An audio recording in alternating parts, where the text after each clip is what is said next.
fans, welcome to the Metro Center. We just finished up the Tigers and the Huskies right here in Halifax, and Emma Cooper. The Tigers looked like against that Saskatchewan team that they just kind of got worn down there down the stretch.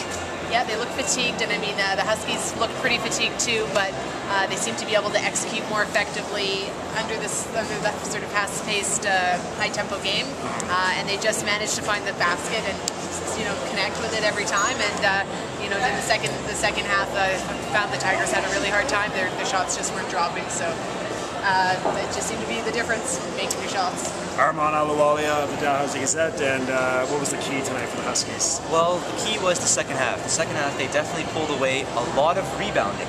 In the first half, Dal was out rebounding Saskatchewan quite well, but they definitely got it together. Dal missed a lot of shots, a lot of careless fouls, and Saskatchewan kind of pulled away.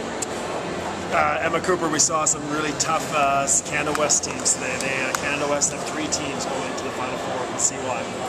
Yeah, they're big and tough, and again, it's a tough conference, Canada West. You're playing against other top caliber teams all the time. You're sort of grinding it out all year, and then you come into the finals and you're playing the same folks. So again, it's they've had the practice of playing against really top-notch teams all the time, and it definitely sort of shows in their experience and how they are able to execute under pressure when here at the finals or in the championships. Simon Farine out, Casey Fox in. The Tigers should be good to go next year. Yeah, they should be. They lose a lot of starters, as most of their key players are 50-year seniors. You got Peter Layton, Sandy Veit, Joe Scal, Simon Farine, big contributors. So it's going to be interesting to see who picks up the pieces, who comes in. They got a lot of second-year players who will make a difference, so it'll be fun to watch next year, definitely.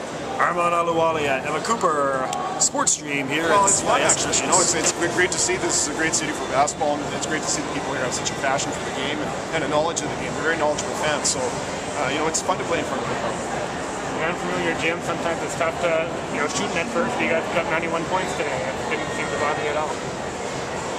Well, yeah, we've averaged about 95 or 96 a game this year. We've been able to put up a lot of points, and it's a basketball-friendly facility.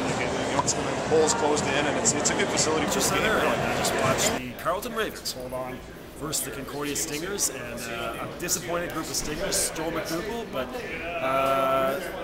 they played one heck of a game. They gave it everything they had. It was a great game. It was, as I said to you, I think at half, I was surprised at how well they kind of hung in it. Just watching the game, not really looking at the scoreboard, you would have thought that the Ravens might have got ahead of them a little bit. But right up to the half, they were battling to stay tied, and then even right down to the end, they started the full court press on them. Seemed to disrupt the Ravens' game a little bit, and ended up making it very close to the end. Player of the year, Tyson Hintz. Took a while to get him going, but come the second half, we saw the guy that we've heard about this year. Yeah, really seems like a very tenacious player. Doesn't quit on the floor. I mean, I don't know a lot about him. I was just looking at his stats line, and nothing really jumped off the page at me, but you could see when he's on the floor, he goes after the ball like it's his, and you have to take it away from him. Coach John Dora was really upset about the 8-second call towards the end of the game. He wanted an 8-second call. They called it a jump ball. Concordia still got the basketball, but it came back to haunt them later on when there was another jump ball, and it went to the Ravens. He did not seem very happy about that. It was a real tough call. It certainly was. Now you can play the ifs and buts and all those scenarios back as much as you want. It may not have made a difference, but it might have made a big difference, and just a huge swing in the game, really.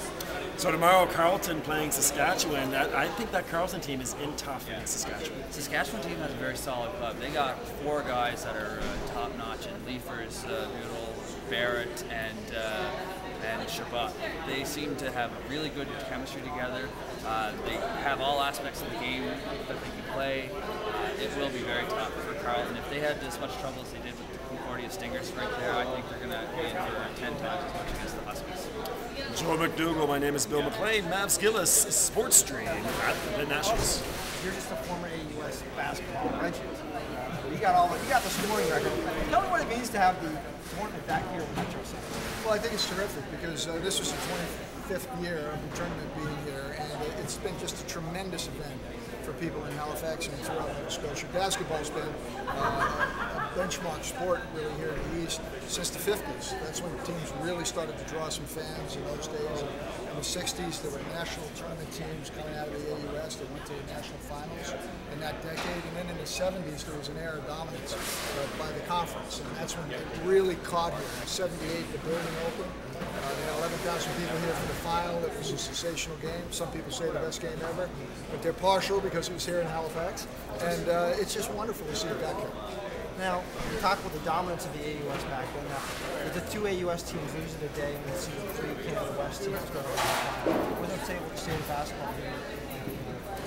Well, I think state of basketball is pretty good in Atlantic Canada. I had a chance this year to see half a dozen 7 games over the course of the season, and I thought the caliber was very, very high. You're talking about players like today, Dalhousie had Simon Farine, who was a second-team All-Canadian. St. Mary's hasn't been in a tournament with Joey Hayward, who's a first-team All-Canadian. Cape Breton got upset in the conference tournaments, but they were one of the top 3 or 4 teams on occasion rated this year.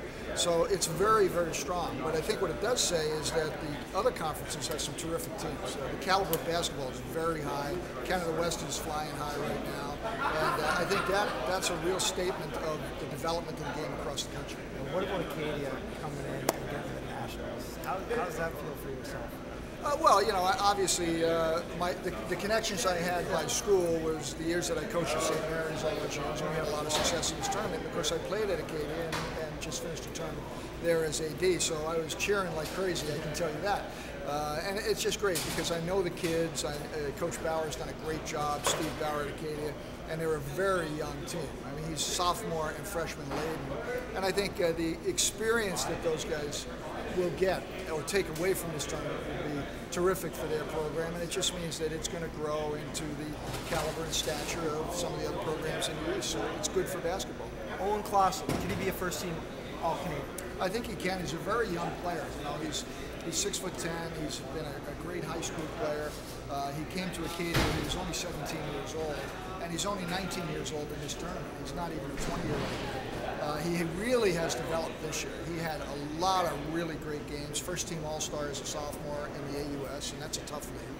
So I think he has an opportunity as his body fills out. He gains a little more strength. He gets 3 more years experience.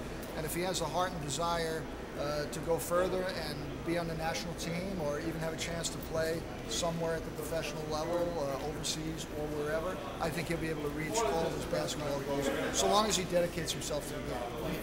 And finally, can you get that CIS, please? Like right now I'm doing videos of it. Come on, just get me on like CIS. Get me on TV. That's all I want. Just like get me started up. Like tell Rod Black, listen, we need you to take some time. Get this guy from Sports Street. He's done a couple games. He's done St. Mary's. He's done the AUS. We're gonna throw him in there. Can you pull that off for me, please? I got to tell you, I'm sure TSN looks for courageous telecasts, and if you have the courage to ask that on this telecast, then you deserve a little bit of clout. Listen, it might be a little Craig Sagerish, but I'll go with it. All right, good. Well, you have to go with it. Thank you, Brad. Thanks.